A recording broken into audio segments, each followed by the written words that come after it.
Hi. Very good morning అండి. So, ఈ video చేయడానికి మెయిన్ పర్పస్ ఏంటంటే, రీసెంట్‌గా కేస్ అబ్జర్వేషన్స్ అనమాట.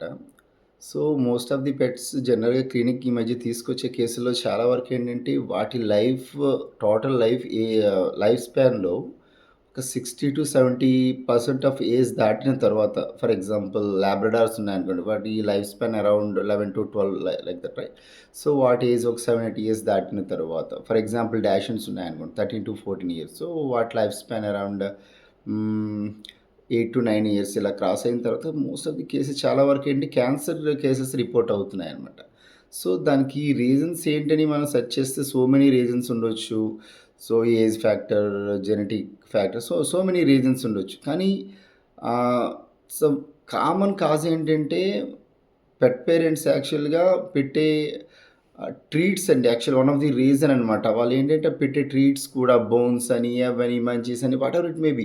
సో, ఇవన్నీ కూడా అస్సలు అథెంటికేటెడ్ కానివి, కలరింగ్ ఏజెంట్స్ యాడ్ చేసినవి, ఆర్టిఫిషియల్ ఫ్లేవర్స్ యాడ్ చేసినవి, దానికి ఒక అప్రూవల్స్ ఉండవు, ఏమి ఉండవు. ఏది పడితే అది పెడుతున్నారనమాట.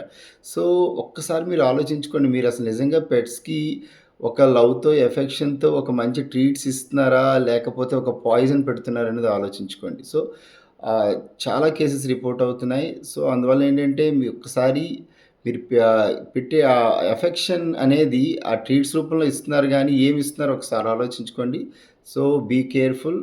So, only approved or authenticated approvals ఉన్నవన్నీ అలాంటి ట్రీట్స్ ఏమైనా ఇవ్వండి. అది కూడా విత్ వెట్ ప్రిస్క్రైబ్డ్ గానీ, లేకపోతే వాళ్ళది అప్రూవల్ తీసుకొని ఏదో ఒకటి జస్ట్ ఏంటంటే ఆలోచించి ఇవ్వండి.